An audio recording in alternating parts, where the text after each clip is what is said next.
Les saludo de nueva cuenta a todos y a todas. Hoy iniciamos con nuestro cuarto tema del autor Arnaldo Córdoba y su libro titulado La formación del poder político en México.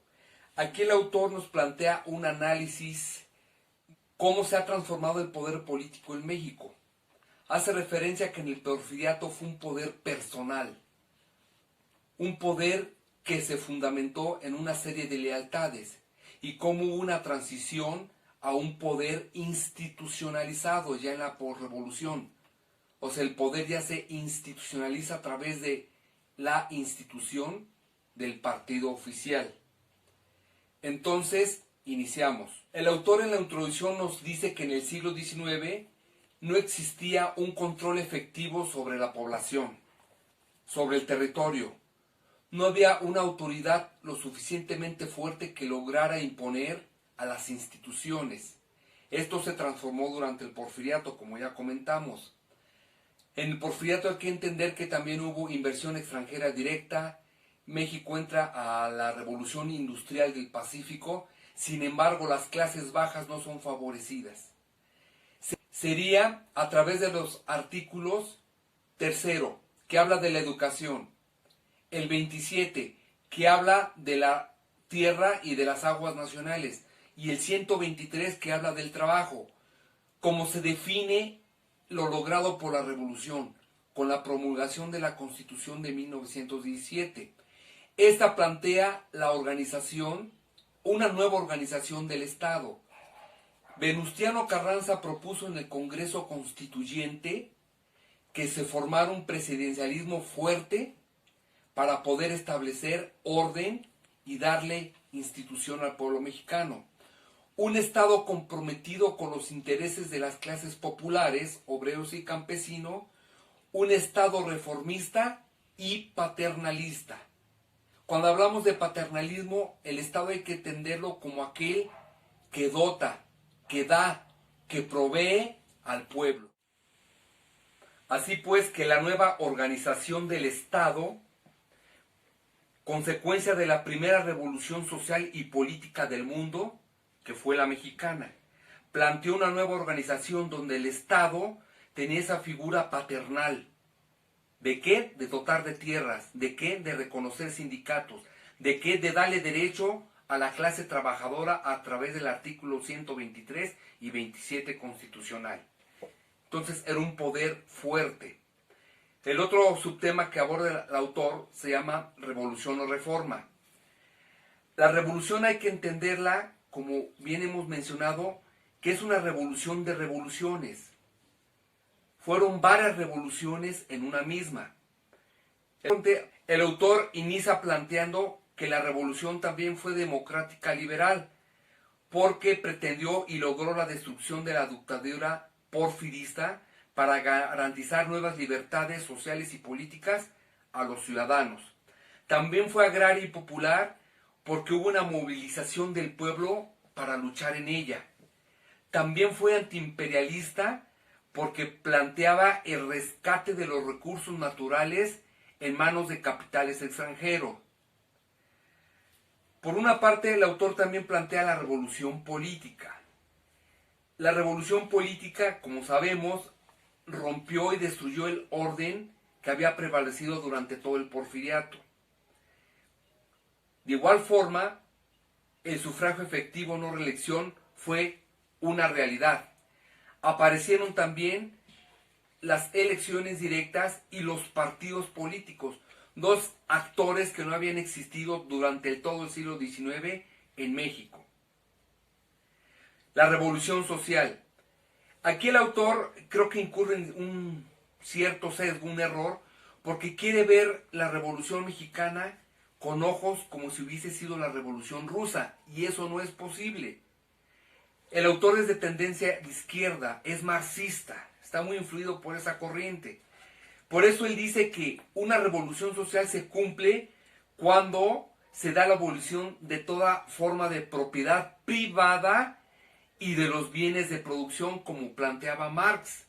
Pero esto nunca pretendió la revolución mexicana. La revolución rusa sí, pero la mexicana no. Y concluye diciendo el autor, la Revolución Mexicana estuvo lejos de ser una revolución social, con lo cual yo no estoy de acuerdo, creo que aquí el autor se equivoca. A ver, ¿en qué sentido fue exitosa la Revolución Mexicana siendo una revolución social? Yo les podría decir, ya lo hemos mencionado, se logra educación para el pueblo mexicano, primaria, artículo 3. Se logra una nueva ley general que le otorgara al trabajador más derechos y un trabajo digno. También le creó la posibilidad de crear sindicatos y establecer nuevas escuelas. Así que la revolución social en ese sentido, a mi parecer, sí triunfó. Luego pasa con la revolución popular. Dice que esta logró eliminar, si no por completo, sí buena parte de la explotación de las clases trabajadoras del campo y la ciudad. Pero también argumenta, el campesinado no concluyó todo este gran movimiento revolucionario que inició. La participación de la población en la misma revolución estuvo, digamos, limitada. ¿Por qué? Porque Zapata y Villa y toda la gente que lo seguía luchando con ellos no lograron concluir la revolución porque ellos no fueron los que hicieron y convocaron a una nueva constitución. Digamos que es una revolución inconclusa en ese sentido. Entonces, la Revolución Mexicana no fue una lucha de las minorías ilustradas o de las élites, fue un verdadero movimiento de masas. Otro tema o subtema que habla el autor es lo que llamó colaboracionismo de clases y populismo. Los obreros entraron a la revolución igual que los campesinos pensando que podían solucionar uno de sus tantos problemas, asegurar una producción y un desarrollo industrial para el país, a lo cual lo estaba llevando el Estado mexicano. O sea, intereses institucionalizados de obreros y campesinos. Pero también estos fueron utilizados por los gobiernos por revolucionarios. Por ejemplo, la CROM, que fue el primer sindicato obrero en México, fundado en 1918, la Confederación Regional Obrero Mexicana, llegó a acuerdos con el presidente Álvaro Obregón para fundar el Partido Laborista Mexicano. ¿Para qué lo crearon? Con el fin de que apoyara la candidatura presidencial de este. Con los presidentes Plutarco Elías Calles y Emilio Portes Gil, la manipulación de las masas trabajadoras fue más evidente. Crearon otros sindicatos. Calles, después de la muerte de Obregón y esta crisis política provocada, Calles plantea fundar o pasar un régimen de caudillos a un régimen de instituciones. O sea, dejar atrás el caudillismo e institucionalizar la vida en México, la vida política en México. Para ello propuso la creación del Partido Nacional Revolucionario, PNR, en marzo de 1929. Como tal, se fundó. También señala el autor que las fuerzas políticas y los partidos locales y regionales que no auxiliaron o no participaron en fundar el partido oficial fueron duramente combatidos durante los años siguientes. Entonces, para 1929 es el Partido Nacional Revolucionario, abuelo del PRI. Para 1938 con Cárdenas cambia a Partido de la Revolución Mexicana y para 1946 toma la forma de Partido Revolucionario Institucional, como hoy en día todavía prevalece. Pero también el autor dice que hay otros partidos que le anteceden al PNR. Ya lo hemos mencionado con otros autores, el Partido Comunista fundado en 1918, el Partido Laborista que acabamos de mencionar, fundado en 1929, igual que el Partido Nacional Agrarista del 19, el Partido Cooperatista Nacional de 1922, el Partido Liberal Constitucionalista de 1918 y un sinnúmero de partidos regionales y locales que ya existían antes del PNR y de estos partidos de intención nacional. Entonces, es a Cárdenas a quien se le da el mérito de ser el que construyó un contrato social populista para el autor. Y también es el responsable de ser quien enterró el caudillismo en México. De hecho, el último caudillo que engendró la Revolución Mexicana estuvo en la persona de Plutarco Elías Calles. Ya con Lázaro Cárdenas se da paso al presidencialismo. El fenómeno del presidencialismo, que es otro tema que también aborda el autor. Dice que el caudillismo, hace una distinción entre caudillismo y presidencialismo, argumenta que el caudillismo es una figura de las sociedades tradicionales y el caudillismo se legitima con el carisma, a diferencia del presidencialismo que se da en el contexto de sociedades en procesos de modernización o sociedades occidentales.